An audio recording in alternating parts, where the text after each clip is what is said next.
Hello, everyone, and welcome. Thank you for joining us. I am pleased to welcome you to today's webinar focusing on military expenditure in the Middle East and North Africa. My name is Samara Kharoub. I'm the Deputy Executive Director and Senior Fellow at Arab Center, Washington, D.C.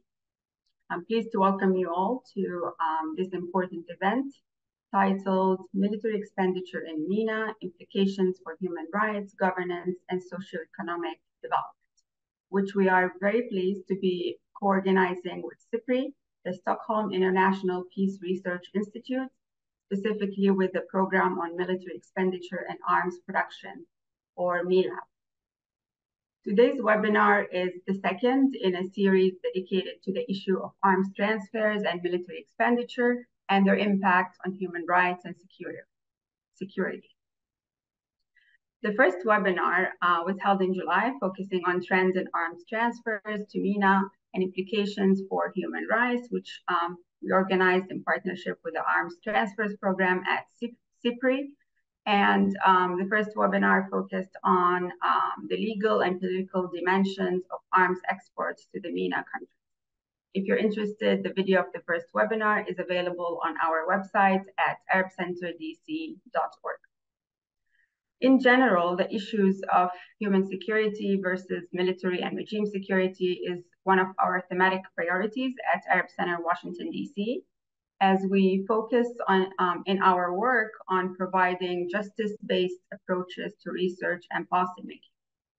As mainstream and traditional policy conversations often prioritize stability in its narrow form of regime security over human rights and human security, our mission at Arab Center Washington, D.C. is to center issues of human rights, democracy, international law, and just and peaceful resolution to conflict in the policy discussions, especially in Washington, D.C., as we believe these are the primary elements of long-term stability, development, and democratic governance.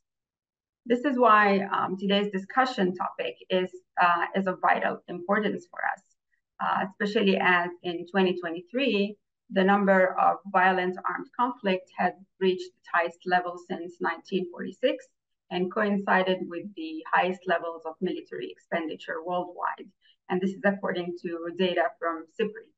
And we've seen the ramifications of these trends, especially in MENA, when it comes to human security, humanitarian conditions, and sustainable development. And we're especially happy to be organizing these webinars in partnership with the Stockholm International Peace Research Institute, as SIPRI has the largest databases on global arms transfers, military expenditure, and the arms industry in general.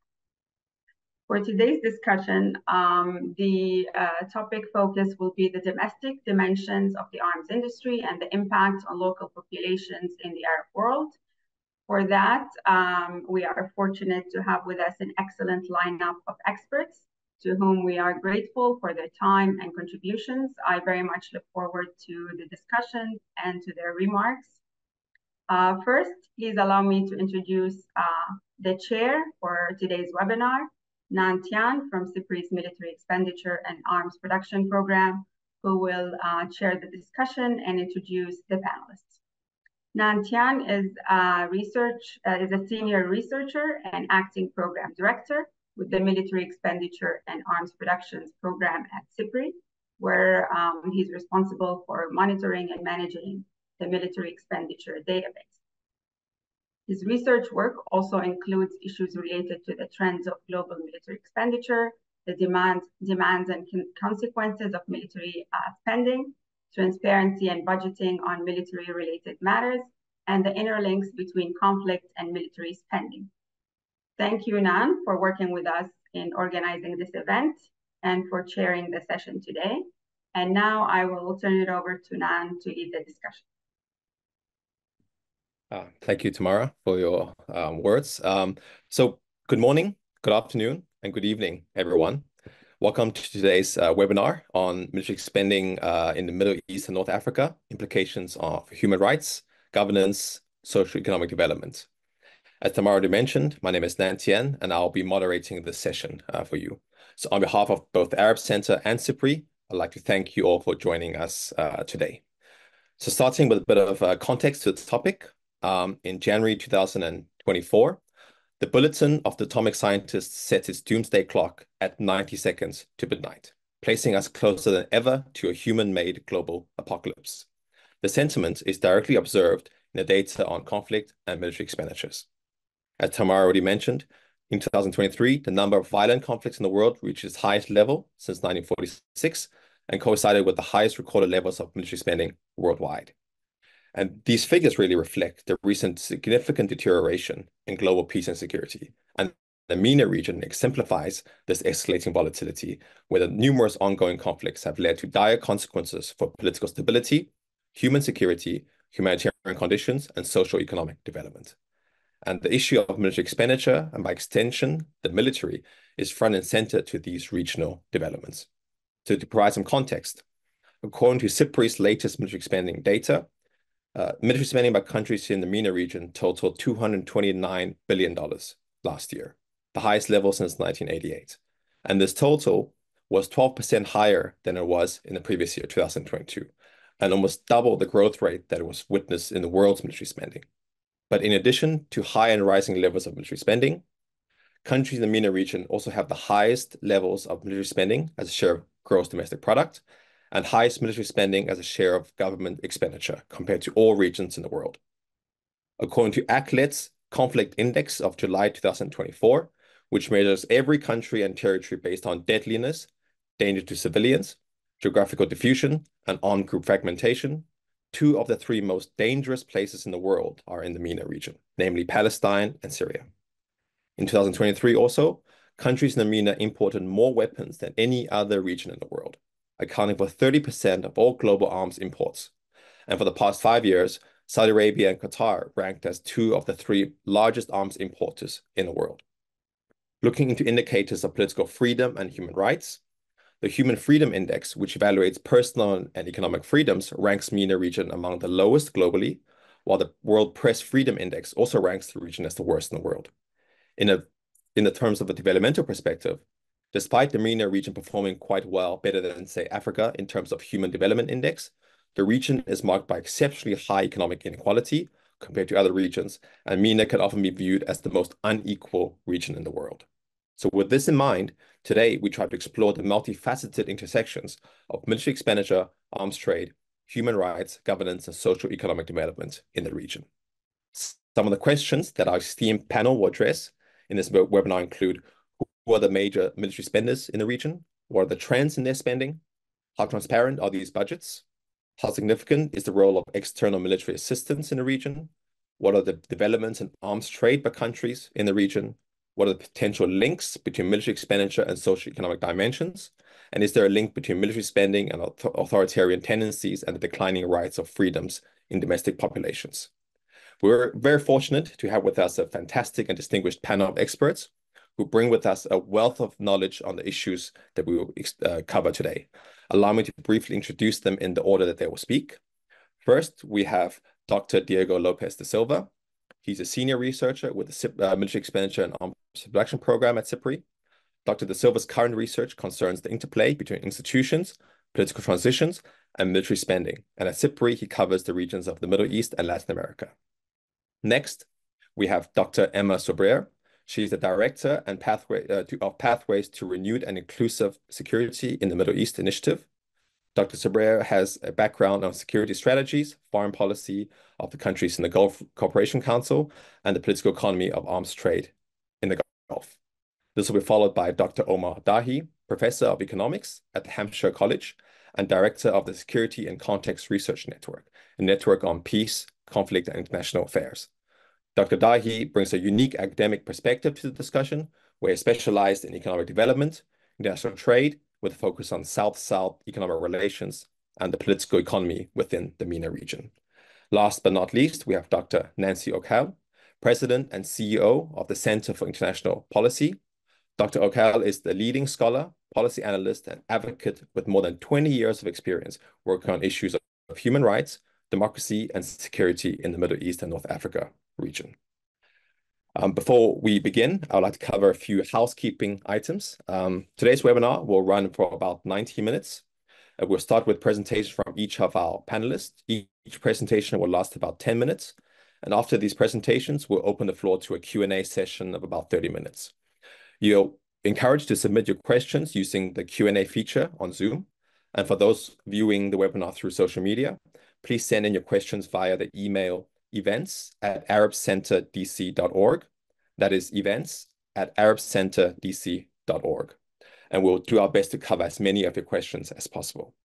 Please also note that the session is being recorded, and the recording will be made available after the event on Arab Center's website and also on YouTube. Now, in the final 10 minutes of this webinar, we'll give 4 fantastic speakers the opportunity to provide some closing remarks. So without further ado, let's dive into our discussion. I'd like to invite Diego Lopez da Silva to start us off with his presentation on trends and developments in military expenditure in the MENA region. Diego, over to you. Thank you very much, Nan, and also thank you very much for the invitation to be here. I will share my screen in a second. Share, and I have a presentation to share. Please do let me know if you see my slides in presentation mode or the correct mode. Is it the correct mode? Yes, it is. Yes? Great. Okay. All right. So we can begin. Yes. So as Nan said, my name is Diego Lopez, and I'm a senior researcher with the Military Expenditure and Arms Production Program.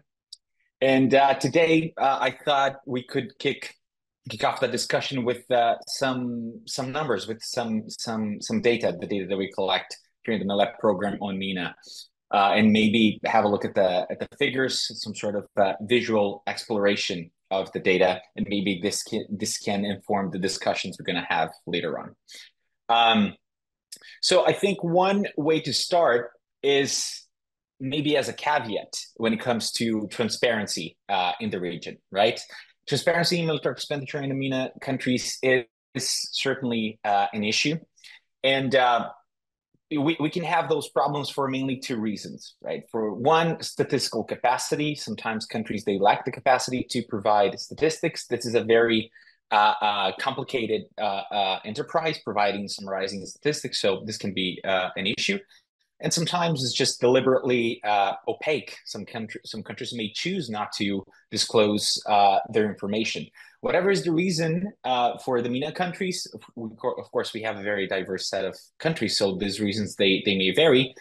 But as a result, in any case, we have a very complicated picture when it comes to data availability. As you can see here in this figure, the tiles, they represent country year observations, and the green tiles are the country years for which we have data, and the pink tiles are the countries for which we do not have data. Of course, some of these countries, especially North Yemen, they do not exist anymore, so please excuse those years, but for the rest, it's pretty much the picture as it is. So for some countries such as Turkey or Israel, we have a fairly complete time series, but for other countries such as Syria or UAE, this is more complicated. But based on the countries for which we have data, and based on the data that we currently have, what sort of trends can we observe?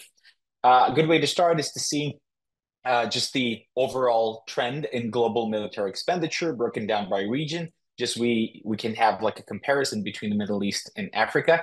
I think one thing that it's important to highlight in this figure is that world military spending has been increasing. We have two very distinct periods here from the 1990s where military spending was falling, and what we are at the moment at its highest level since the end of the Cold War. But of course, here we can see that of the 5 regions for which we have data, the Middle East and Africa are the ones with the smallest shares. And if we just isolate those shares and put them on top, we see that the MENA region comprises around $229 billion, and that is about 9.4% of the world total. But of course, comparing to the rest of the world, we kind of crunch the variations that we have in the region. So of that 9.4%, of that 229 billion, if we just look at those, we'll see that most of it is the Middle East, about 88%, and the rest 12% is North Africa. So we see that is mostly, of course, the Middle East. We also see that in 2023, we have a spike in both regions. We have in the Middle East 9% increase. And of course, this has to do with increases in Israel because of the war, and in Turkey as well, but for other reasons that I will get into later on. And in North Africa, the increase was quite substantial as well, 38%. That is kind of a crunch here too because of the scale. But this is mostly because of Algeria, and I'll talk about that in a minute as well. Okay, so if we drill down and zoom in now and disaggregate this by countries, we see that the top 5 biggest spenders in the MENA region are Saudi Arabia, Israel, Algeria, Turkey, Iran. Yeah, those countries, and then you have another line for the others. And we see that Saudi Arabia is by far the largest spender. This is only for the last decade, from 14 to 2023. And of these countries, some of them are among the top largest spenders in the world. Saudi Arabia is the 5th. Israel is the 15th, and Algeria, for instance, is the 19th largest spenders. This is interesting, and of course, some of these countries are, as I said, among the top spenders. But another measure for us to really understand this is beyond the absolute levels of military spending, but look at relative measures of military spending. And by relative, I mean military spending relative to share of government expenditure and relative to GDP as well. And when we do this and we look at the world, something really interesting pops up, something that no one has already mentioned. This figure is a bit busy, but I'm going to walk you through. So in this vertical axis, we have the average of the past decade, military spending as a share of government expenditure. And the horizontal axis, we have average spending, military spending as a share of GDP.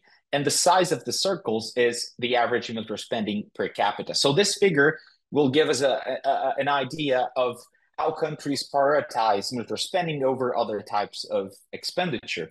And something interesting really happens if you look at the colors here, is that the countries in the upper right-hand quadrant of that scatter plot, most of them, which means that the countries that spend more as a share of GDP and as a share of government expenditure, most of those countries are in the Middle East and North Africa, which is something quite interesting. So I think now the idea is like, okay, maybe, of course, in absolute terms, this also has to do with the size of the economy. So of course, if a country has a small economy, it won't rank among the top 10 largest military spenders. But if we look at how they allocate resources, we can have a better idea of the things that they prioritize. So why is that the case? I mean, of course, now it's very hard to give a causal explanation of why they allocate so much more to the military compared to the other regions, but we can kind of explore the correlates of military expenditures in the region. And I think the first one is commodity prices, right? Most of these countries, they produce and they export commodities of various kinds. Hydrocarbons, for instance, of course, that's the most obvious ones, but in North Africa too, minerals such as gold. And of course, when you have the economy so linked to those commodities, variations in the commodity prices will have variations in GDP and also in public expenditure, and secondarily in military spending as well. But that, of course, the effect will depend on how the decisions that the governments will make. So if we look at those correlations, here we see that there is a very strong correlation between natural gas, oil, and gold prices, between those 3 commodities and military expenditures. Now here in the axis, I changed the values to the log of the natural logarithm of those numbers, just to give a better idea of just as a percentage how they are related to one another. And we see that in all 3 cases, we have a substantial correlation between those two, between those commodity prices and military spending. Now, what is the consequence of that, right? Basically is that if you have an increase in a commodity price, it's very likely you're going to have an increase in military spending as well. The logical consequence of this is that, well, sometimes commodity prices, they increase because of geopolitical events that take place elsewhere as well. So, for instance, just to give you an idea of that linkage, if we look at the commodity prices what happened after the war in Ukraine, especially with hydrocarbons. It's quite an amazing picture to see. So this is the price, natural gas prices in Europe after the war in Ukraine, and you see this really huge spike. Not only with that, of course, in oil prices as well, you have a huge spike. With gold prices, it's a small uptick, but just to show that gold prices were also going up, and of course that also affected military spending. So you have that linkage too that help us explain. So things that happen in other regions also have an effect in the MENA military expenditure. Now, the second type of correlate is political institutions, right?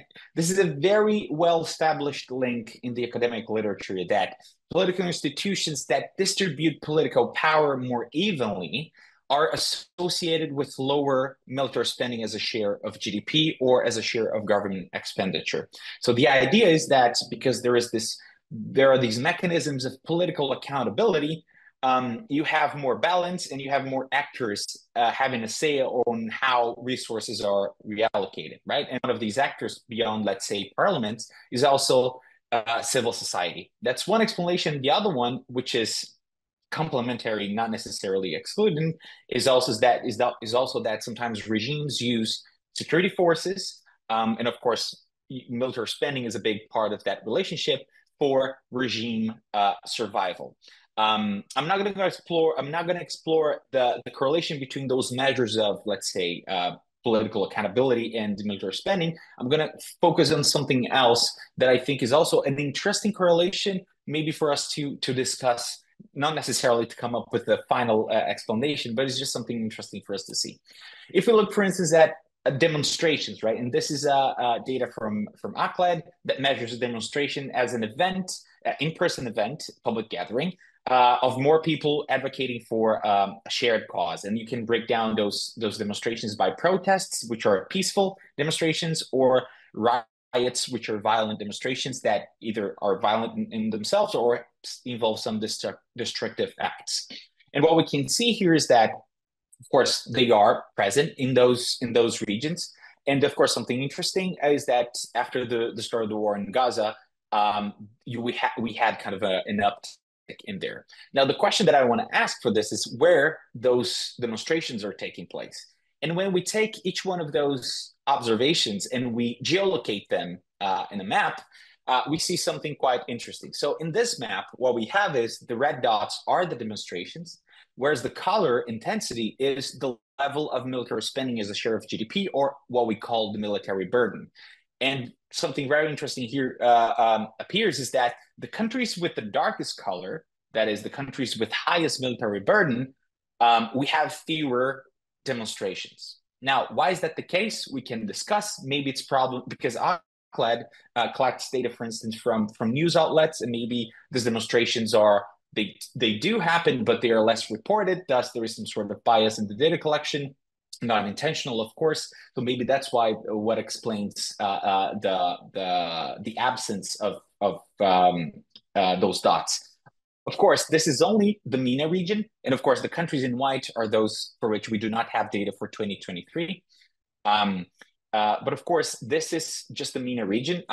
We would have to look at other regions too to see if those dots, for instance, in Iran, are less frequent or more frequent or just as frequent as in other regions.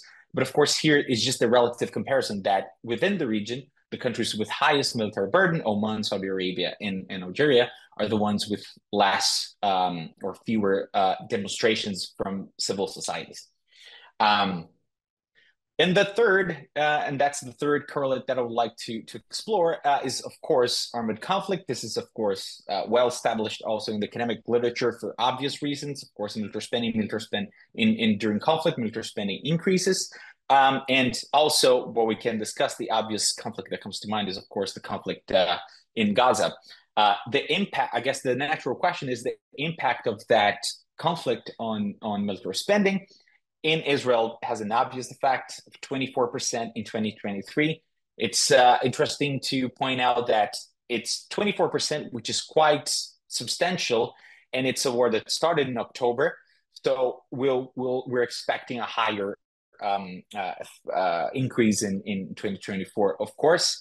And here is the budget execution of the Israeli Ministry of Defense, and it's a monthly budget execution that they provide. So I collected I complemented the numbers that we had for 2023 with 2024. These are current values. So this, of course, I have not corrected for inflation here, but it's about 4%. So it would be a 4% correction. So not that substantial to change the overall trend. So we see that, of course, it has increased quite substantially here. The obvious next question is, what's going to happen with the rest of the countries in the region, or what happened? Can we see that they have increased their military spending because of the war? And not quite yet, at least. Here are the changes that we have. Algeria has a massive increase, and this has to do with oil revenues and natural gas revenues because of the events and the war in Europe. So it's exporting more to Europe that led to more revenue and thus more military spending. For Turkey, the change has to do with a 1-year drop because of inflation in 2022. But if you compare to 2021, there was barely any change. But because this is calculated based on 2022, we have that big increase. Israel, for obvious reasons.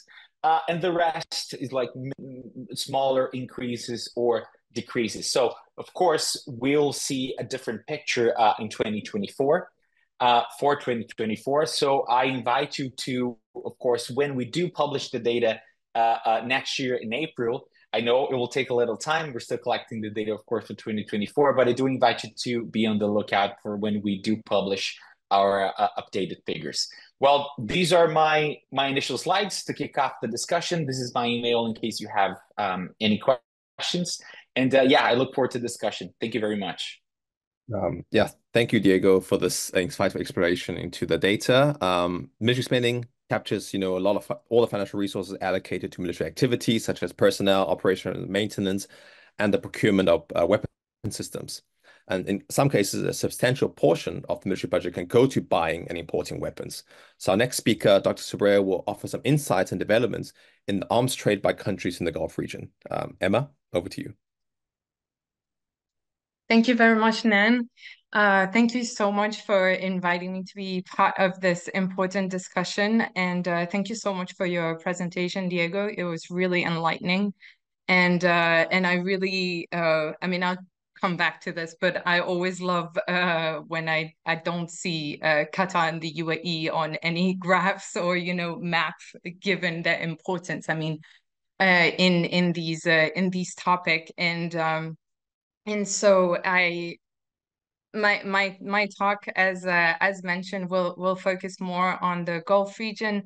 I will talk more specifically about the GCC countries, so the Gulf Cooperation Council countries. And what I want to do is, what I usually do is look. I look at a little bit of historical perspective, when it comes to military expenditure and the fluctuations of arms trade. So looking at military expenditure in the Gulf region over the past 20 years is usually what I do. And I start very often in 2003, and the graphs that I will share with you start in 2003 because of how much this year marked a significant turning point in the region, with the US invasion of Iraq influencing security dynamics and perceptions across the GCC precisely.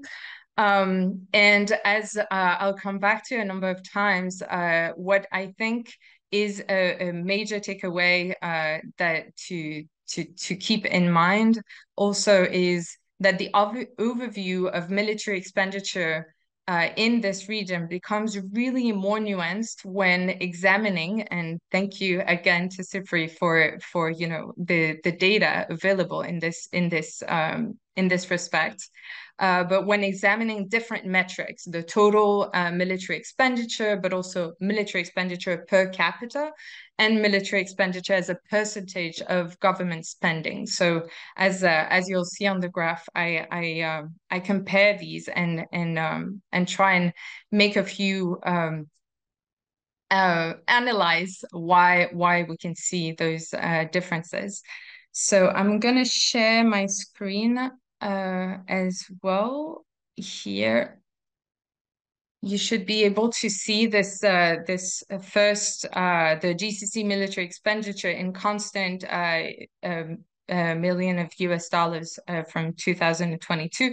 And the first thing perhaps that you might notice is as was noted, you know, the UAE data is missing. It has been missing for quite some time, and you also see it's mingled with the others, but Qatar's data is also missing. But first, let me present most of it. The GCC countries consistently allocate more to military spending than the rest of the MENA region and the world. Over the past 20 years, Saudi Arabia has consistently ranked among the highest in military spending, with expenditures reaching over $60 billion annually in recent years. And as noted in the latest SIPRI fact sheet in 2023, it was the fifth biggest military spender globally, spending rising by 2.3%, as we just saw, to an estimated $75 billion. The proportion of government budgets allocated to military spending in GCC countries is also substantially higher than in most other regions. And for example, Saudi Arabia has consistently allocated between 25% and 30% of its government spending to defense. So this indicates a prioritization of military expenditure over other areas, such as social services, of course. And for comparison, the percentage of government spending on military in the rest of MENA is generally lower. Countries like Algeria and Egypt, not the least militarized countries, allocate between 5 and 15% of their budgets to military expenditure. And globally, the percentage of government spending varies widely, of course, but nations often allocate less than 5% of their government, for comparison, and countries with higher perceived security threats or larger defense roles, such as the US, allocate more, but still less than GCC countries on average. So let me go back to my graph. You can see this is the GCC military expenditure over the past 20 years. And these two graphs show the GCC military expenditure per capita and the GCC military expenditure as percentage of government spending. And I'll come back to this because, of course, the way all of the countries come closer together is very interesting here.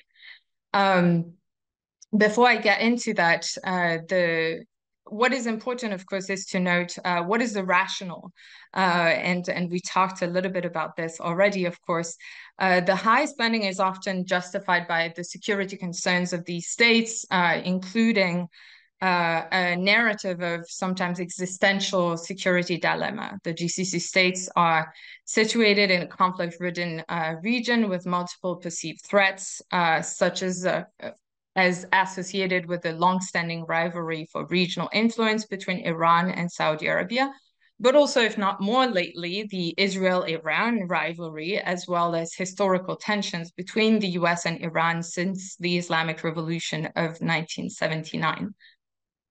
These security dynamics foster a survival necessity narrative where high military expenditure is seen as essential for national security and deterrence.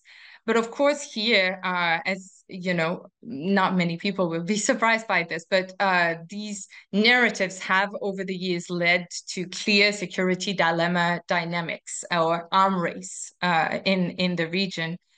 And interestingly, however, the military balance within the Gulf has been in favor of the GCC states, compared to Iran for years. But here, of course, we have to note the importance of the factor of proxies and asymmetric threats.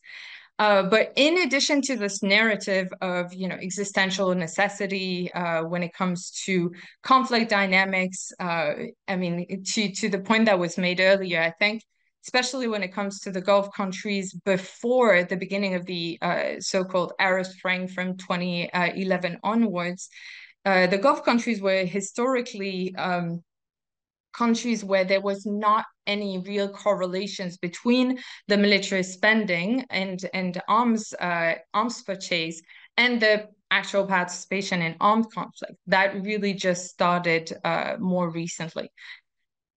So in addition to this narrative that is the one that we hear most of the time, we need to add, of course, the internal piece, the internal piece rational. And so as was mentioned, military expenditure include salaries to the armed forces, whose size relative to the population is pretty substantial in many GCC states. And this supports internal stability by providing employment and maintaining loyalty, which is critical in rentier economies, dependent on distributing oil revenues to maintain social peace. So these military expenditure as part of the rentier dynamics of these countries is important.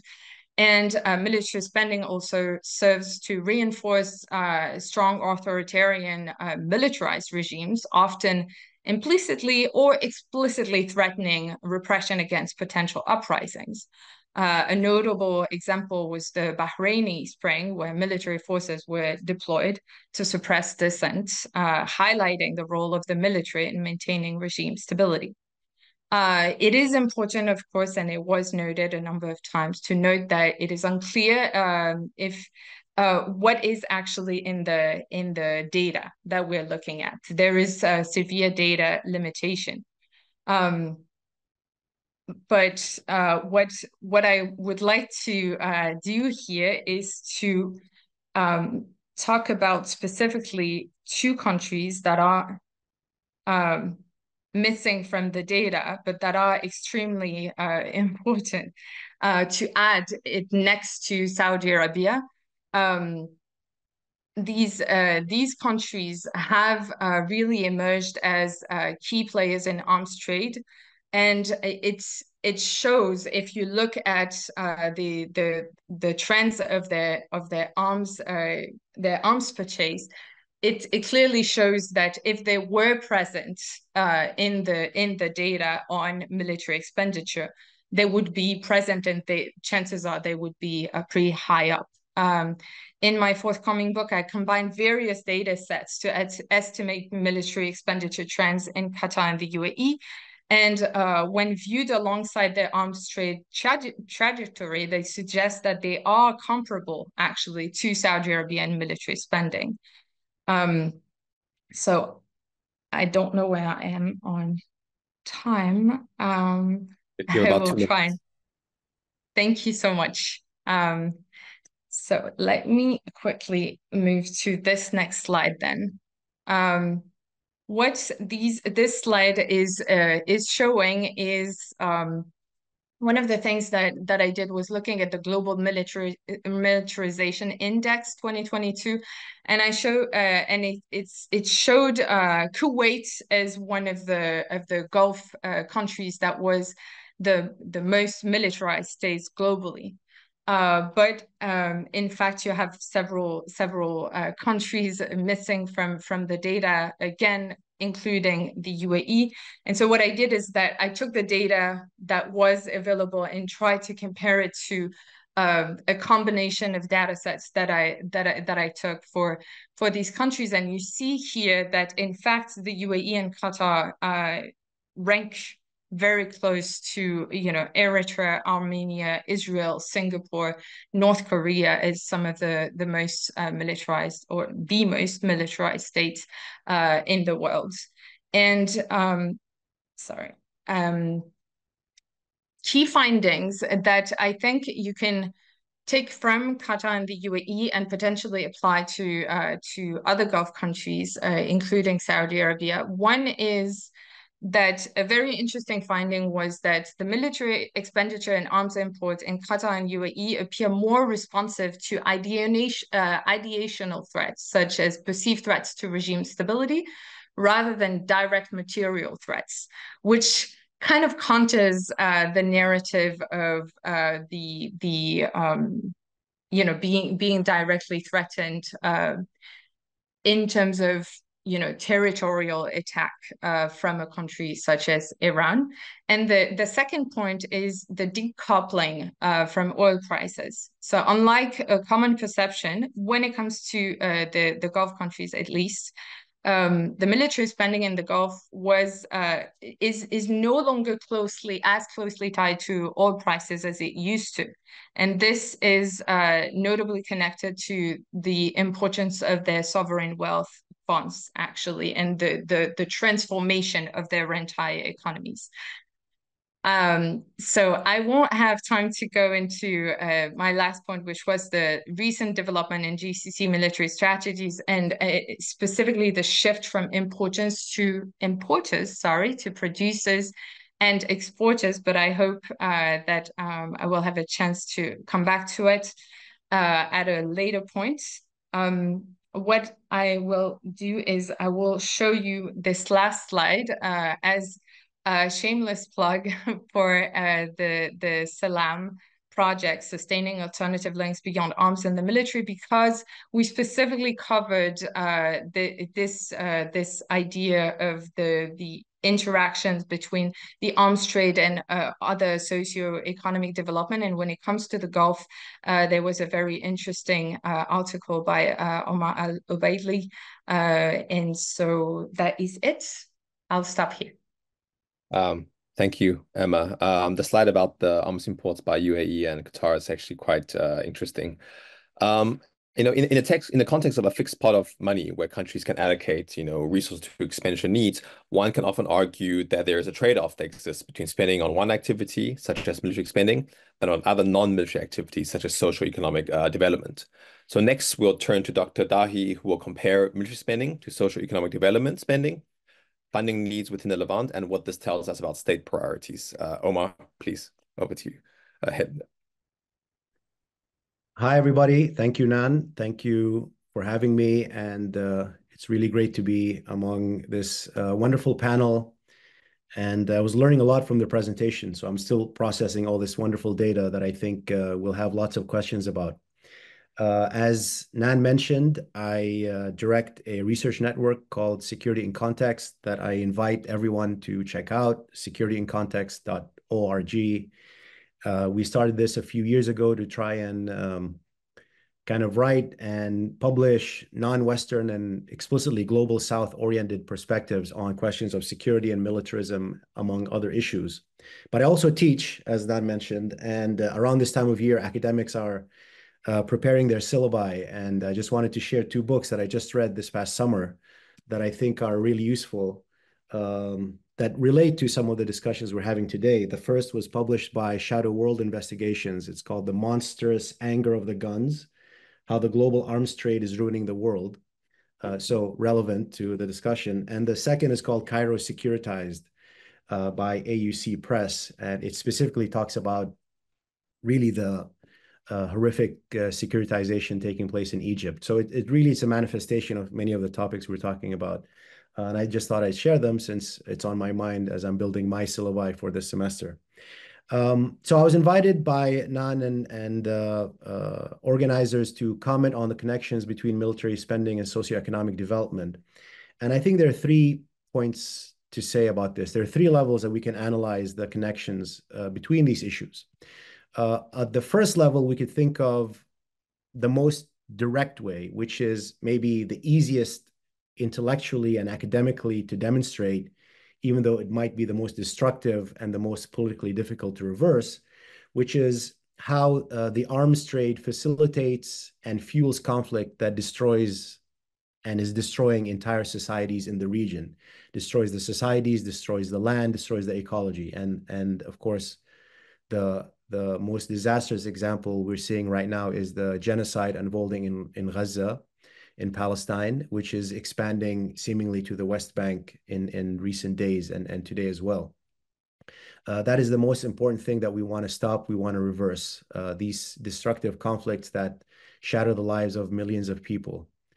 That's one level. The second level is that we want to analyze perhaps the way these expenditures necessarily divert resources away from human development, social needs, social priorities, the complex crises that many of these countries in the region and globally are facing.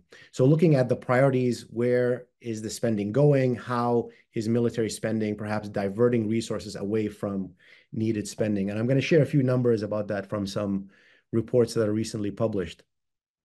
And I think at the third level that ties all this together is to think about the dynamics and the systemic aspects. What is the broader political economy? What is the broader trends? What are the broader regional orders that are being shaped as a result of these transactions or being facilitated by these transactions? Because a lot of the numbers, when we discuss them, they show outcomes, whether they're numbers of military spending or whether they're numbers of destruction or stunted development, perhaps in the region. But they don't show us the drivers, they don't show us the dynamics. And I think it's difficult to think of the dynamics, but I think it's important because in order to kind of try and address the things that are happening, we need to have a diagnosis of the issues. And we see lots of trends happening in the region. There's a trend that is over a century long or more. To simplify it, it's a trend of people in the region trying to assert their agency individually through social movements, through uprisings, trying to assert their needs and aspirations for social justice, for socioeconomic development, for freedom, for asserting their cultural and social and national and ethnic rights, and those desires being subverted, quashed, transformed, suppressed by states within and outside the region. And ways in which the people of the region are trying to cooperate along ways that promote equitable development, contrasted with regional orders that are shaped by states within the region or by outside the region, regional orders that actually are diverting us away from those priorities into elite-driven priorities that focus on autocracy, stability, and security for ruling governments and ruling regimes. We also see the trend highlighted by some of the discussions that Emma and Diego mentioned of more assertive, more autonomous, more aggressive, militaristic, securitized states, many of them allied with the West and many of them not allied with the West or explicitly anti-Western. And we're seeing this destructive rivalry that is happening among them. And I want to start by kind of giving some examples of what I'm saying, even though the time is not going to be, of course, enough to discuss all of them. But if we take Syria, for example, it's a country who's, studying its past decade and a half, if not more, gives us a lens into all of the levels that I mentioned in terms of not just basically popular aspirations that were quashed, but a war that was fueled by arms transfers and that really was destructive for the entire country. There were some estimates that in the 2011 to 2014 period, not including Russia and Iran, which we know were also sending weapons into the country, sales by US and European countries to directly or indirectly related to the Syrian conflict was about $40 billion. And of course, we see that Syria today is a destroyed and fragmented country. The United Nations Office for the Coordination of Humanitarian Affairs, OCHA, basically stated that Syria this year is facing the largest humanitarian needs since 2011, and that an estimated 16.7 million people are in need of assistance. The United Nations has been reducing its appeal, which this year is 4 billion. And I wish I had slides that compared the spending that Diego mentioned by some of the numbers I'm going to mention. But the United Nations has been lowering steadily its appeal, even though the needs are increasing, because there's less and less donations that are being given. And right now, only 25% of this 4 billion is funded or basically secured. So Syria is one example where we can kind of focus on this. But if we zoom out, the picture is not much better. And the United Nations Economic and Social Commission of West Asia has recently released its Arab Sustainable Development Report in July of 2024, so just last month. And they track the progress that the region, so the United Nations Economic and Social Commission, ESCWA, really basically deals with the Arab League countries and tracks socioeconomic progress in the Arab League countries. And how can we contrast the socioeconomic progress or changes in the region at the same time period, perhaps, that Diego was mentioning? Well, on one level, real GDP per capita since 2015 has fallen regionally. Real GDP per capita fell by 3.7% between 2015 and 2022, which is in contrast to what's happening at the global level. So these are regional trends that are not just simply the whole world is declining in real GDP per capita. At the global level, real GDP per capita was growing by more than 10% during the same time period. It fell by 3.7% in the Arab League countries. As of 2023, about a fifth of the population of the Arab League countries was living in below or at the international level of extreme poverty, which is $2.15 a day, which also stood in stark contrast of global trends of falling poverty. And if we look at not extreme poverty, but sort of what is considered basic poverty, the number rises to a third. A third of the people in the region are basically in poverty. We can go through this through all other indicators. We can see, for example, the unemployment rate, which is double the employment rates of the rest of the world. Out-of-pocket health expenditures in the region is twice the world average. Expenditures on health, education, and social protection are 8.3% of GDP, compared to 19.8% of GDP at the global average. So it's basically less than half. And as Nan mentioned in his introduction, the region contains 6 of the 20 most unequal countries in the world. The United Nations estimates that the combined income poverty gap in the middle income and least developed countries was estimated to be $38.6 billion.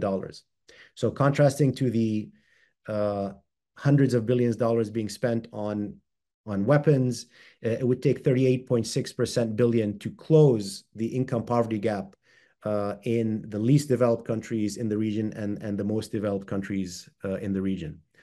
I think these outcomes are grim, but expected, given the priorities of the states in the region in the past decade, which have driven securitization and militarism, fueling conflicts throughout the region.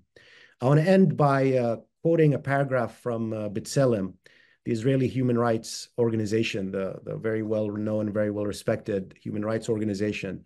I want to quote something they wrote about the Gaza Strip.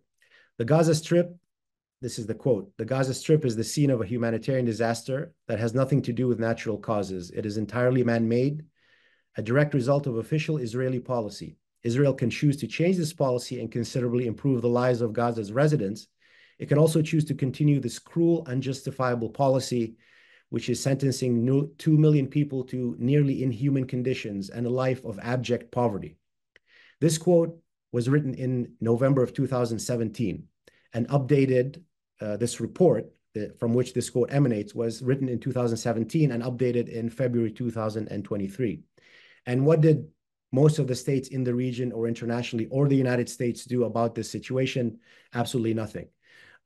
Instead, the United States initiated the Abraham Accords, which basically it was trying to integrate Israel into an autocratic, highly securitized, highly militarized regional order that really goes completely against the priorities and the needs of the region. I'll stop there and look forward to the discussion. Yeah, thank you, Omar, for highlighting some of these important socio-economic considerations. But of course, in addition to the socio-economic issues faced by people in the MENA region, human rights and political freedom has been front and central concern as well. In a recent report by Amnesty International, it alluded to continued human rights violations in the region, as well as widespread repression of dissenting views.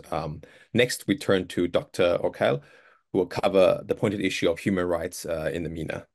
Nancy, the floor is yours. Thank you so much. Really appreciate being here, and thank you for having me. I've learned a lot already from Diego, Emma, and Omar, and together they paint a grim picture of not just the Middle East, but the dynamics of military expenditure in arms sales and their relationship with human rights and authoritarianism. So what I'm going to try to do right now is put everything they said in context and to sort of interpret this as like, how does this play out and how it is a reflection of certain trends that we are seeing right now in the world that exacerbating those concerning issues. And despite their like clear and obvious and out there, it is like obscenely reported in human rights violations and also the lack of accountability, but they still continue. And there is a reason why they still continue despite all this and despite of like really stark figures and number that Diego, Emma, and Omar mentioned, particularly in terms of military spending compared to spending on education and civic needs and other really basic important issues.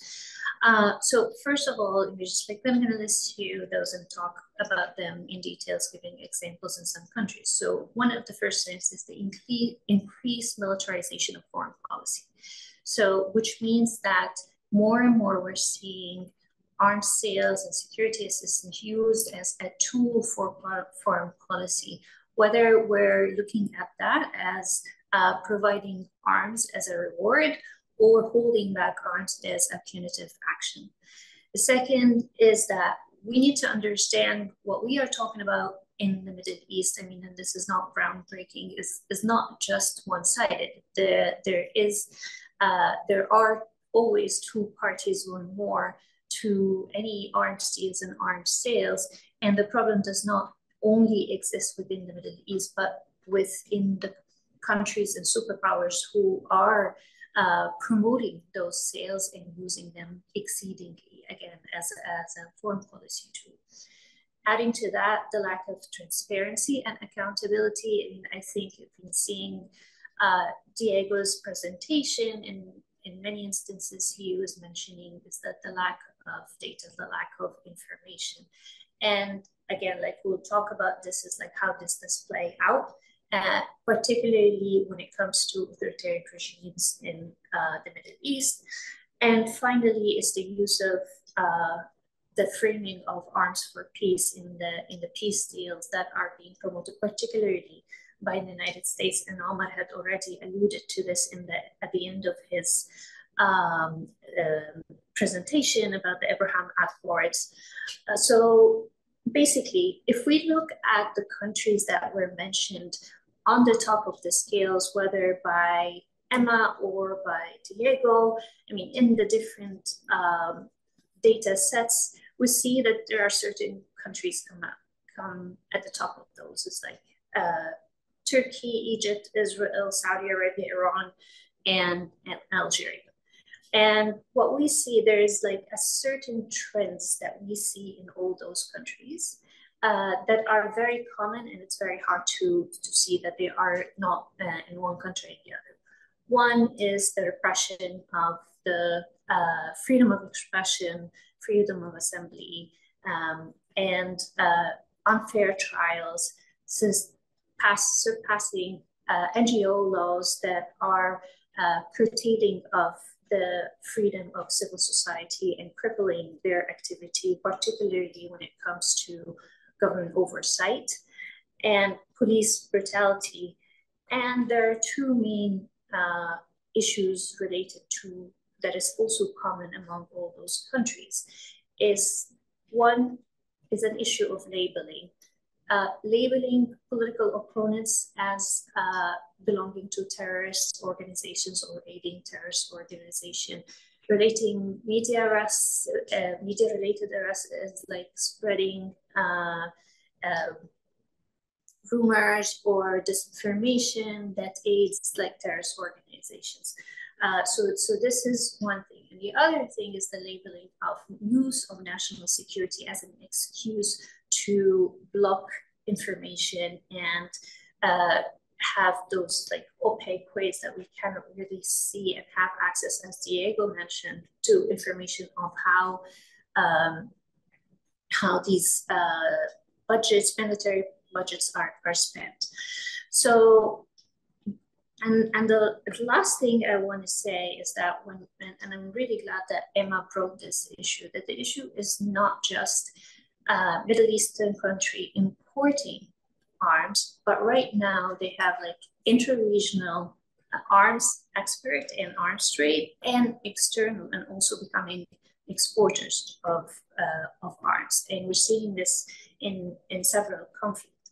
And just to give you an example on how we are seeing this used as a tool, not punitive or rewarding, not just by, again, the United States or the superpowers vis-a-vis the relationship with the Middle East, but also Middle Eastern countries are doing the same thing. And just most recently, we're seeing in the past few days after the arrest of the founder of Telegram in France, who happens to be a Russian Emirati citizen.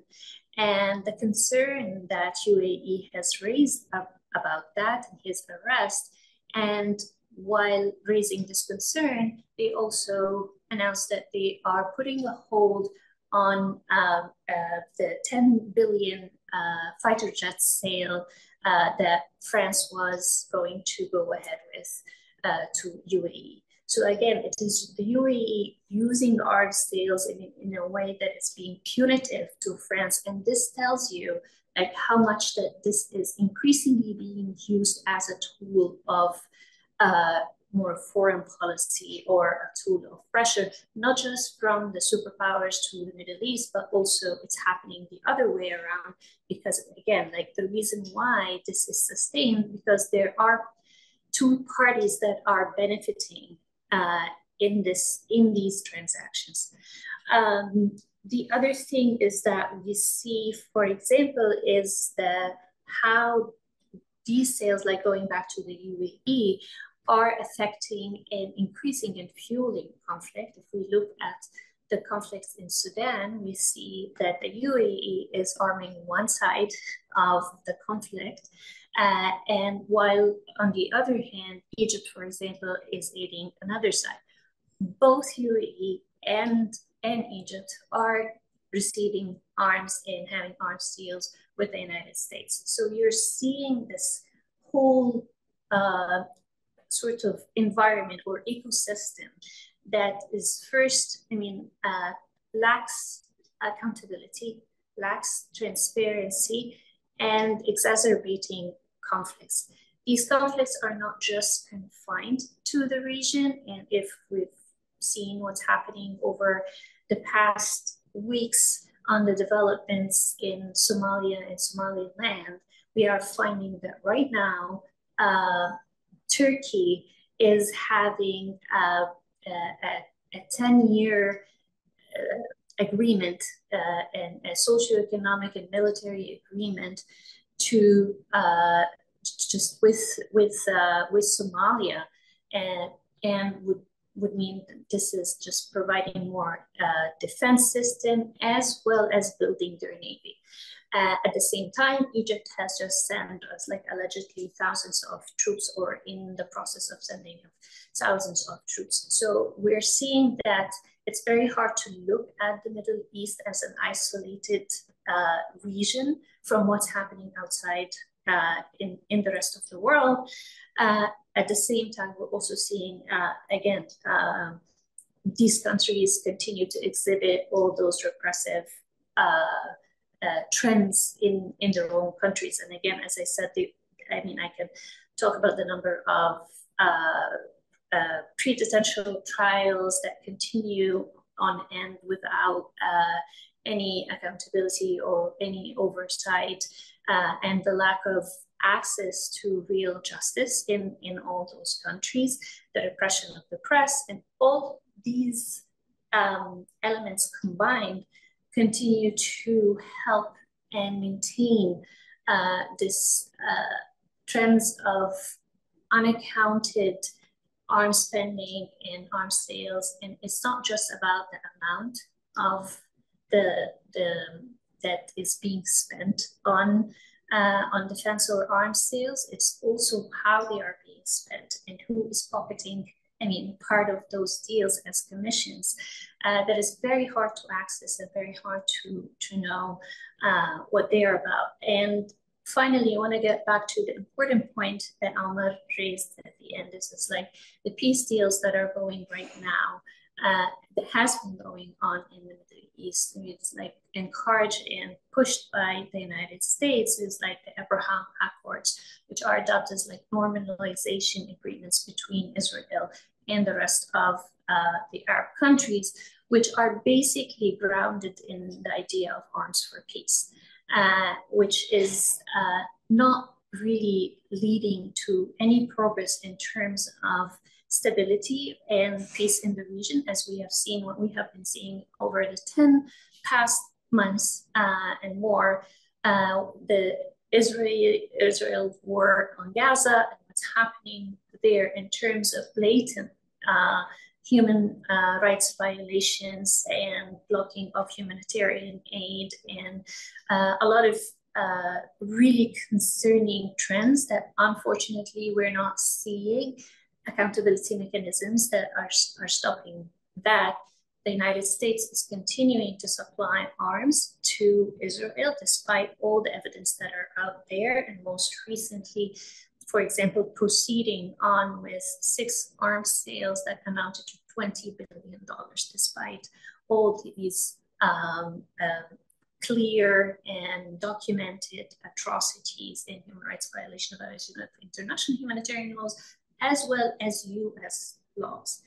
And again, that goes back to the idea of the lack of mechanisms for accountability, and also lack of and the inconsistency in dealing with, there are the authoritarian regimes or oppressive or countries that violate human rights that we tolerate, and others that we don't, particularly if you see, for example, how the United States is responding to Russia's actions towards Ukraine, and how it is labeled in war crimes and human rights violation, and exactly the same actions are when it's taken by Israel. They are not really treated in the same way, and they are not even considered as enough evidence to just hold or even suspend arms in order to examine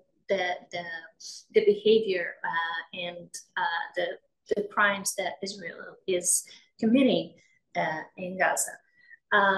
Finally, just like another example of the continuation of this trend, and despite everything that we have seen as indication that the Abraham Accords clearly were not guarantors for peace, the United States is carrying on trying to pursue this US-Saudi defense deal that is also again dubbed as Saudi-Israel normalization, that at the heart of it is an increased arms sales and providing Saudi Arabia of advanced technologies and arms without even considering is like how we've seen this is like Saudi Arabia, not just its attitude or policies towards its people, and that is repressive, it's like well reported, but also how we've seen is like the way it managed like the war in Yemen. And despite all of this, it is continuing to provide that.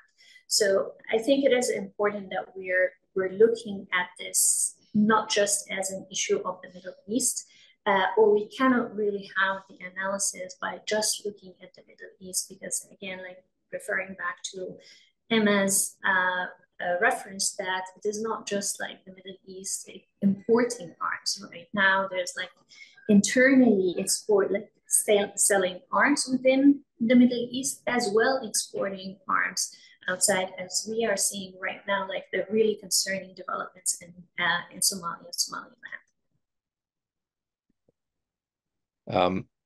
Thank you, Nancy, for your intervention. Indeed, very concerning issues here. I'll first like to thank the panelists for their interventions. I'd like to also remind the audience that feel free to send in your questions via the Q&A function and also emailing to events@arabcenterdc.org. I'll try and cover, two sets of questions for the panel. So starting, I think I'll go over a few at a time. So perhaps for Diego, there was one question that puts about whether, international financial loans or assistance has allowed some certain countries to spend more on the military. Perhaps clarifying between, what is like official development assistance and what is military assistance, military aid, and how, these are counted in terms of when we count military spending. For Emma, perhaps a question from a financial aspect of the arms trade, where the question was whether some of the arms imports from the MENA region, specifically the Gulf states, essentially the benefit of the military-industrial complex, particularly from the Western producers, at the cost of the Gulf, with the Gulf states bearing the costs. For Omar, perhaps one regarding the, given the trade-offs between military spending and non-military spending, such as social expenditure, how does one guarantee in a case of countries where the saved resources that come from, let's say, reductions in military spending can be guaranteed to be allocated to areas such as health and education, where you mentioned where the average within the MENA region is particularly much lower than what we've seen in the rest of the world? And for Nancy, something that has really often come up that we see is that this persistent human rights violations by both conflict-ridden states in the region, but also states that oppress its citizens. What confidence is there in the international human rights law or the efficacy of IHRL today? Maybe perhaps start with Diego, and we go through the order that the speakers spoken. Thanks. Sure thing. Yeah, so the question is about if somehow the countries, they use those loans or I think official development assistance, right, to fund their militaries. Well, when it comes to, we do not have data exactly where the revenue for specifically the military comes from, right? We have the data for expenditure, we have data for revenue that we don't collect, but we have access to, and they come from taxes or non-taxes or something like this. But we cannot really make the case that this comes from this. For official development assistance, there are very clear rules that set out that you could not use that fund specifically for the military, right? If it is for specific goal, a specific project, it goes to the project. Sometimes countries receive that as, let's say, budget support, and that is not that clearly defined. But even then, the idea is that you could not use, let's say, official development assistance for the military. What could happen is this: let's say that a country receives money for projects related to health, right? So that money goes to health, but that kind of enables the country, the recipient country, to divert funds that the country itself would put into health and put that into the military, right? So it wouldn't be the money, the exact money that was received, but that would free up resources to put into the military, right? So that can happen, maybe shifts in the military spending as a share of government expenditure. Again, very hard to hit the nail on the head and really say that this happens here, because those decisions are hard to put. But yeah, in the case of aid, there is a sort of a moral hazard in that sense. When it comes to loans, the country is really sovereign to decide what to do with those loans, right? So it's very hard to establish those rules when it comes to that. So they may use, of course, those loans for those ends in that case. Yeah. Perhaps Emma, you go next. Thank you so much. I will before I go to the question you directed to me, I did want to underline that I appreciated the magic trick that Diego explained to us about, oh, if you have money for health, then the money you would have allocated to health just magically goes to something that you deem important, which is very often shocking military spending.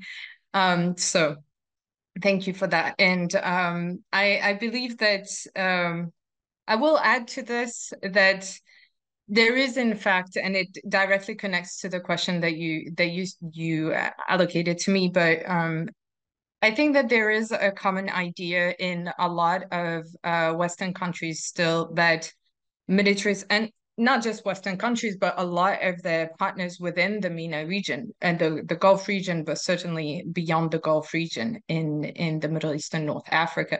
This idea that military spending contributes to stability and that it's prone to economic growth. You know, we have this, that's one of the myth that is kind of in the background of a lot of policy decisions still to this day. So I feel like perhaps it's outside of the Gulf, but it's definitely relevant to mention Egypt in this sense. Egypt is a great example of of if not a great example, a very clear example of how this does not at all benefit all of the population. You have a militarized economy, and what you see is just a growing disconnect between how the military is using a lot of, the economy is just everywhere in the economy does not benefit the rest of the population. So I just wanted to add that, and how much this constant belief, however many times proven otherwise, a lot of the benefactor countries, sending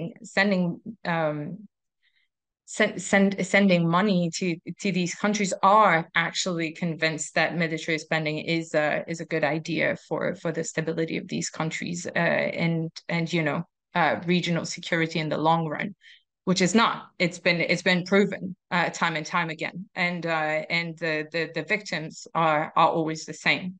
When it comes to the question of whether the arms trade with the Gulf region is only whether the Gulf and largely more broadly the Middle East is just serving, I think it was mentioned, as a arm depot for Western countries. I do not believe that it is as simple as that, because the reality is, as I implied in what I was just saying, it is really a quid pro quo dynamic. The Middle Eastern regimes, certainly the Gulf regimes, have found their own benefit in this quid pro quo over the past decades.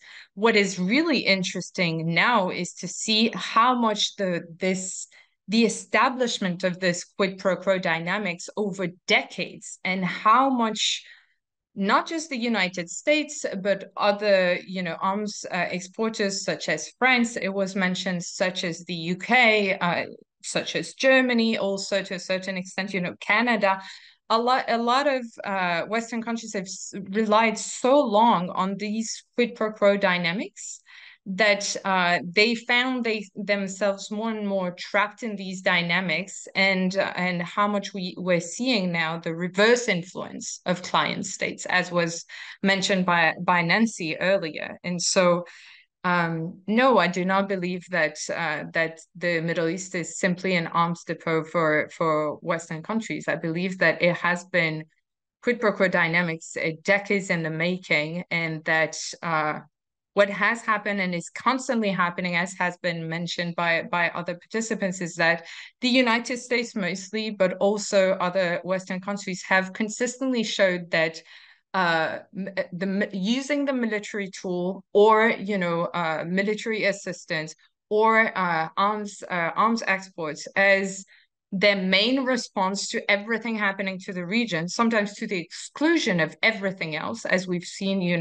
with pushing for the Abraham Accords, despite the complete change of the situation on the ground, and mass atrocities still being perpetrated by Israel as we speak. That shows us that the US and Western countries have constantly showed that militarization is essentially their love language, and so it takes two to tango. So not an arms depot. Thanks, Emma. Over to you, Omar. Yeah, that's so the question was, how do you guarantee that resources shifted from military spending will be allocated to social spending, which is kind of in what our hopes would be, and kind of the thrust of a lot of our comments. And before I answer that, I just want to follow up on something that Emma just mentioned, which I think is very important to underscore, which is this mythology about military spending and economic development, or the connections. And this is something that emanated from, of course, kind of war economies in the West, and the US transforming into a war economy. And there's this constant refrain in the US that kind of military spending is good for the economy. It's in a very different context that these arguments are made in the case of countries with kind of broad-based industrialization that had extensive linkages throughout the economy, where you had industrialization that had major spillovers, right? And so that type of industrial spending would spur other sectors in the economy. Now, even in the US and in Western economies, we know that this is not fully the case. A lot of the research by colleagues and friends, particularly Heidi Peltier, was at UMass Amherst, and the Cost of War Project shows that even in the West, there are much more higher returns if we would shift military spending to other social spending, even in terms of pure economic terms, in terms of growth and employment and so on. So even in the West is debated. But in the Middle East in particular, we can see, again, from the data, that this type of production and spending, even when it takes place domestically, is incredibly, particularly in the Gulf states, less so in the North African states in terms of industrial manufacturing, but particularly in the Gulf states, has very low spillovers with the rest of the economy and very low employment. The labor share, the employment intensity of this type of production is very low. It's very capital intensive. So the actual spillovers and benefits there, let alone, forget about the negative trade-offs that we all talked about, is actually minimal. I think it's important to underscore that, and I thank Emma for bringing that up. In terms of your question about guaranteeing it, of course, there's no guarantee. But I think there's a few things to say. One of the things is that the states of the region have actually been kind of actively suppressing the activists and the movements and the NGOs that would actually shine a light on these disparities, whether they're in North Africa or in the Levant. There are lots of people who can take these statistics that are being published that shows the social spending is minimal compared to other forms of spending, or compared of what it would be. But those are under attack throughout the region, and that's why kind of the work of shedding light on this is important, and having this data is important. But I think there's a broader issue here, which is that on the one hand, reducing, there's this euphemism that says that this is a tough neighborhood. But why is it a tough neighborhood? It just didn't happen to be a tough neighborhood. It happened because there are drivers, there are active policies that are choosing to make it so, that are fueling arms races and basically making these countries shift their expenditures, which if there was de-escalation, if there was kind of a sufficiently peace-oriented change, would actually minimize the need for that, because that ties to a sort of another issue, which is the economic development model that is being pursued in those countries. Because it wasn't always the case that there was low social spending, particularly in the 60s and 70s, and perhaps in the early 80s. There was a militarism in the region, but there was also significant social spending. There was an economic model that was not untethered to the idea that social progress should be made. And so there were governments that were at least trying to be responsive in terms of education and healthcare and other types of social spending. And we've seen increasingly the untethering of that and the decoupling of that. So what we have now is a dilemma for many countries, where regime security and militarism and security spending is taken as a given, and that the rest of the resources, they're allocating them to subsidies. So they can't spend a lot on education and healthcare and other types of social spending and economic investment spending, because a lot of the money is tied up in subsidies that they use to maintain stability, because if they were to withdraw subsidies on energy and bread and other things like that, there would be an uprising. So they take regime security as a given, and then in the remaining resources, they don't allocate it to development spending, they allocate it to subsidies, which of course we need because many of the people would sink further into poverty. But that has to do, so kind of answering your question is kind of ties into then choosing the economic development model. And we see that happening in many countries today. Syria, for example, slashed subsidies this year because they had cut development spending completely to divert resources towards the military, towards the war. But then they had little spending left. And so they spent all their money on subsidies to kind of be at least responsive to have to lower the unrest. Now they realize they can't do that. So they're cutting subsidies in order to increase development spending. But meanwhile, people fall into poverty. So these dilemmas happen because you take regime security and, you know, military spending and as a given, and you're then left with these dilemmas where you have to kind of have these really significant trade-offs with significant implications. So those are the kind of things we need to grapple with moving forward, I think. No, completely makes sense. Nancy, finally over to you.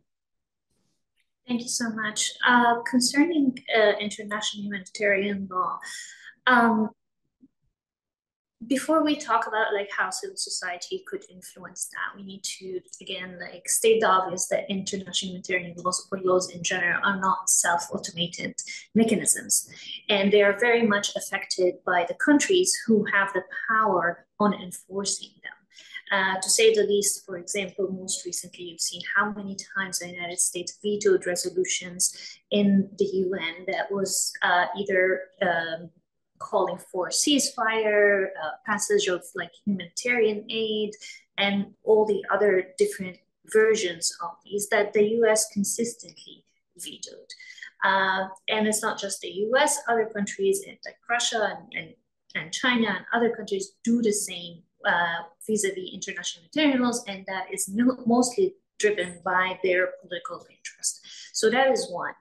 Number two is like for international humanitarian law to be enforced in a fair or meaningful way, it has to be also taking into consideration the level of authoritarianism in the countries that we are assessing our judgment. So there are no countries in the Middle East that would go and say, oh, yes, we are killing civilians. It doesn't happen. You're always killing terrorists, right? Or, but who has the right to label certain people, particularly usually political opponents, as terrorists, and then they become a legitimate target, or goes outside of the realm of just the use and misuse of arms. And what is considered misuse of arms is directly connected to the idea is like who has the right to say who is a civilian and who is a terrorist. And in an atmosphere where there's a complete lack of transparency, freedom of speech, and accountability, this cannot occur in a way that is effective and meaningful. The final thing and the most important thing is just like using international humanitarian laws consistently as a form of accountability mechanisms. It was just like, it struck me when Omar was reading that passage about Gaza and the atrocities that are being directed by Israel's to, the Gaza Strip. And before he mentioned that it was 2017, I thought he was talking about today.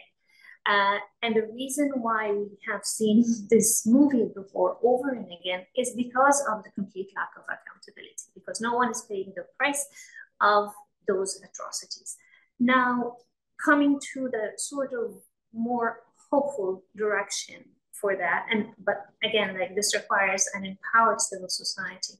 We have seen some movement that have been pushed by and progress that have been pushed by international civil society. For example, like the case that was brought by South Africa in the International Court of Justice, or the arrest warranties by the International Criminal Court. These are all actions that, first of all, they were not expected. Second, they only happen because of civil society pressure and pressures of the civil society on governments that have led to actually start using those mechanisms.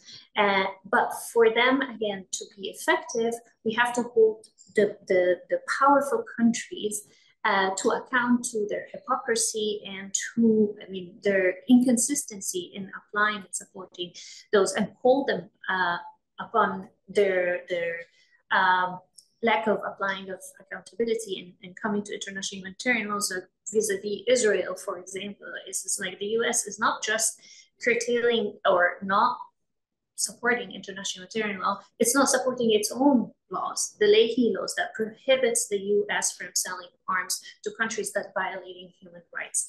And we are seeing like the blatant and well-reported and incredible evidence of what's happening in Gaza by Israel, yet it is continuing to support the transfer of arms without any form of accountability or even clear and legitimate form of assessments. And again, it's just like looking at the justification of who says and who says this, that, or decides, and who is a legitimate target in a way. And we've seen, for example, over and again, that Israel just killing just like 200 people or 70 people in an instance just to kill one person, to target one person, and says like that, like we're seeing this as collateral damage, where at the same time seeing Israel's like acute precision in targeting a Hamas leader in Iran, and without having to kill just like 70 or 200 people around it. And again, like these are all clear evidence, but evidence alone and international humanitarian law alone cannot operate without having a political force behind it. And this political force only comes from civil society. Yes, thank you, Nancy. Unfortunately, I would like to take more questions, but we are out of time. So I would like to just thank the panelists for the interventions today, their time, the expertise, their knowledge that they've shared with us, and also thank you, the viewers, from tuning in to this webinar. So thank you very much and hope to see you soon.